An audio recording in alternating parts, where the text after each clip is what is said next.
Hi everyone, it's PK here. I'm here. It's 10:50 a.m. driving to indoor football, which I play on Mondays at midday. So looking forward to that. I just wanted to do a quick video today on. There's so many people that somewhat quite rightly say that if you want to become a property investor and you're relying on capital growth, then that's simply a buy and hope strategy. You know, it's simply like gambling. You're buying something, you're at the whim of the market, you're at the whim of market forces of supply and demand, and you really don't have any control over your wealth generation. You don't really have any control over, you know, your passive income generation. You're completely reliant on the market, and it's basically like praying. It's basically like just buying and holding and hoping the thing goes up in value. And look, I think to some extent that was true maybe in the 70s, maybe in the 80s, maybe in the 90s, but certainly from the 2000s, and certainly now where we're living in 2020. Buy and hope is the case if you're uneducated, but if you know how to read the market, if you know how to read data, then even though we're relying on capital growth, it's actually not a buy and hope strategy.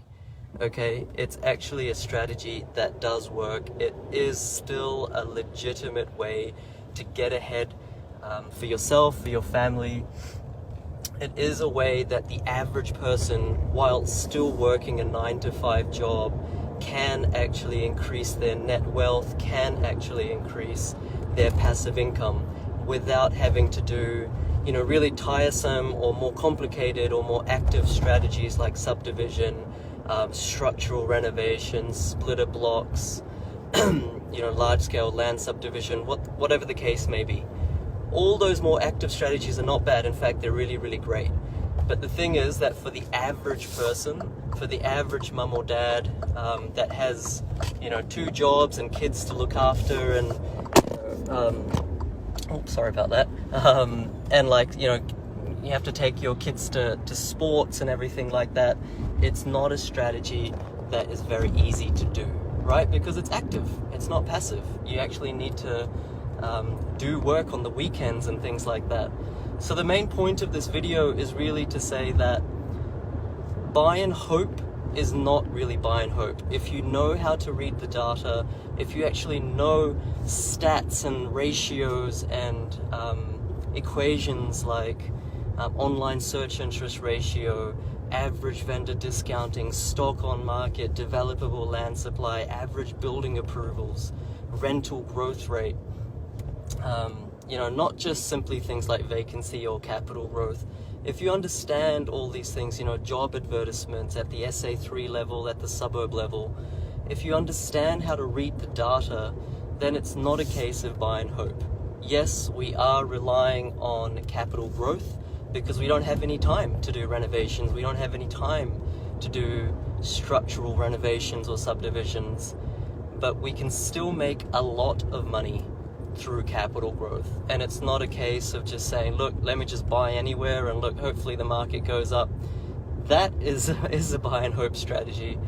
But the science of property investing, if you're really busy, if you're a mum or dad, you don't have any time except for actually buying a property and just forgetting about it, the science to achieving passive income through that means is to use data, is to become educated and to use scientific methodology and a process to read the data, to filter out the 15,000 suburbs across Australia down to the 4,000 that are actually statistically reliable. Okay, and what that means is that there's enough listings, there's enough sales each and every month for the data to be have good fidelity, for the data to actually be reliable. And then from those 4,000 suburbs, in a matter of 4 or 5 hours, we can sift it down to your specific strategy. What suburb is best for you, okay? And your price point, your yield preferences, your risk appetite. that is not an extensive process if you know how to read the data. And I mentioned some of the data points is more than 25 to 30 at a suburb level, and then another 20 to 30 at the intra-suburban property level.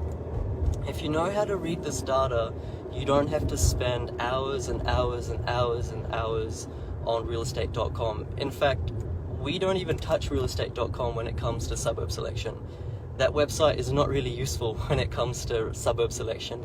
It's good to actually find properties, but it's not good for property investors to shortlist suburbs, and it's not good to shortlist the types of properties we want to buy. It's only good to actually find properties.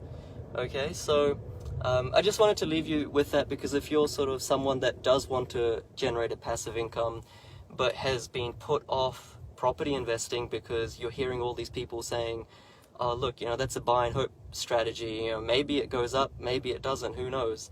I just want to give you some confidence to say that there are hundreds, there are thousands of property investors, there are tens of thousands of property investors in 2020 that are using science, that are using data, that are using intelligence to actually get ahead and achieve great capital growth, achieve great passive income through property investing, through a completely passive strategy of buy and hold, set and forget properties.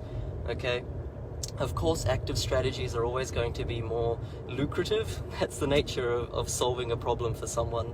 That's how you make money. That's the definition of business. But if you don't have time to do that, then property investing is still for you. Okay, so yeah, don't be put off by others saying, oh look, buy and hope, maybe it goes up, maybe it doesn't. It definitely will go up, not just in the long term either, not just in 10 or 15 years, but in the next 3 to 5 years, if you can read the data. Okay, everything is in the data, and that strips away the barbecue opinions, that strips away the noise that everyone will be piling on top of you about which suburb to buy in and all this sort of stuff, right? So just strip out the noise, forget the opinions of even pundits, gurus, experts, property commentators. Just wash that all away. Do it yourself.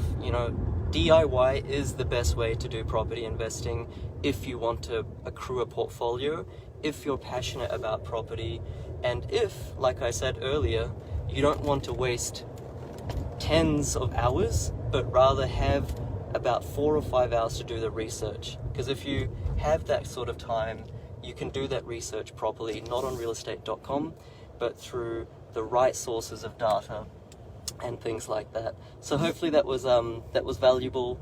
I'm just about to enter a main road, so I might need to go now. But I'll catch you guys on the rebound. See ya.